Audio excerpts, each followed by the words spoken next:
Hello everyone, Roger Lugo right here one more time, and this time for my second video response for our Painting 704 Formal Aspect of Painting class. So far, I haven't had any craziness between the dogs or the kids, so we're doing good, so let's keep it that way.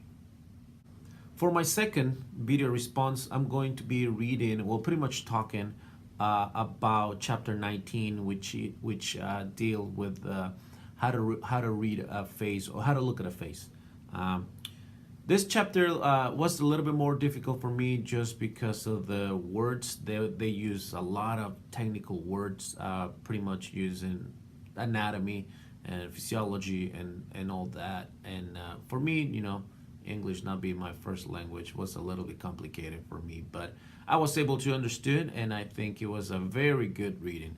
Um, I don't know if you know, but my work is pretty much based on portraits. I will say 80% of my work, it's anything that has some kind of faces, figurative work.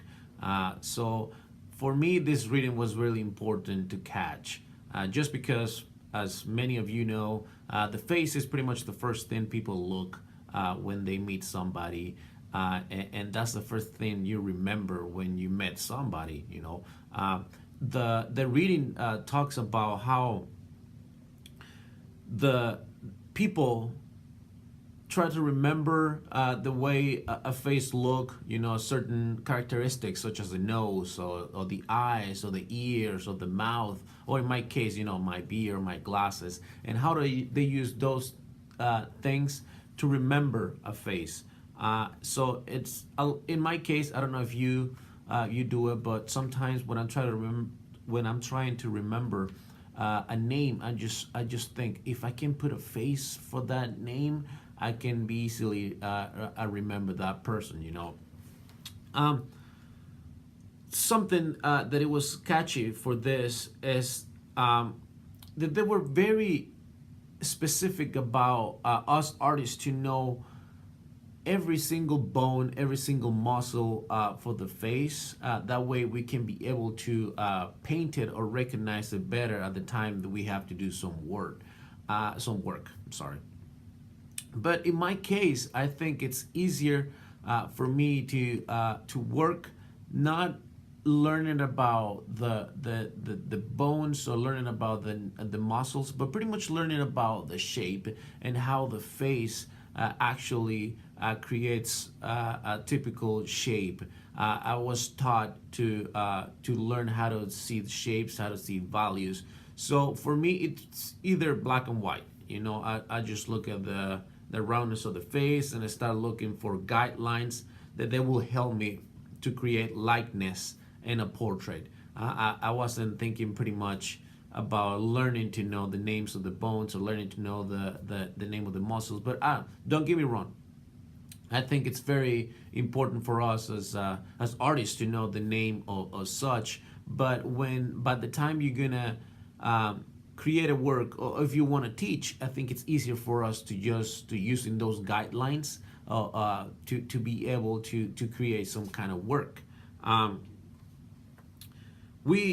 As soon as you know how the face it's measure, I mean, I think it will be a lot easier for us to understand and how we can create a better connection between that what it is in the face. Once again, I don't think it was bad for us to read about that chapter, but I think the use of many technical words was a little off for me.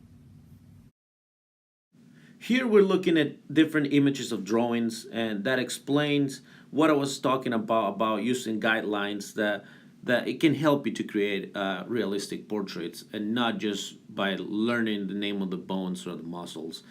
These ones, they're gonna help you to find the distance between the eyes and the nose and the ears, and the distance between the hairline with the chin. I mean, this can be easily learned, and it can be an easy guide for people that are actually trying to learn how to look at a face or how to paint a portrait. Here we can see a little bit more how not only the lines but also a little shapes, round shapes that can help you to see that. I mean, something really interesting and it's something that I love about our brain and the way it works is that you can see here in this image the artist didn't do anything that from what I just show you about guidelines and anything like that, but is here you can easily understand it's a face, so you don't have to be just learning all those type of things if you really want to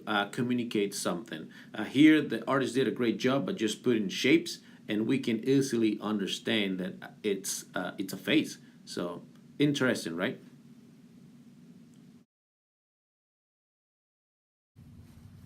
To conclude my second response, and I'm just gonna say like I did in the beginning, I think for us knowing anatomy is very important as artists, and especially those that work figurative work that involves anatomy and faces and hands and everything. I think knowing the technical names for the muscles and bones is very important, but I think to be able to teach and to be able to understand a little bit better, I think just by learning the shapes and learning how to construct the face in this case, it will be the easiest way to go.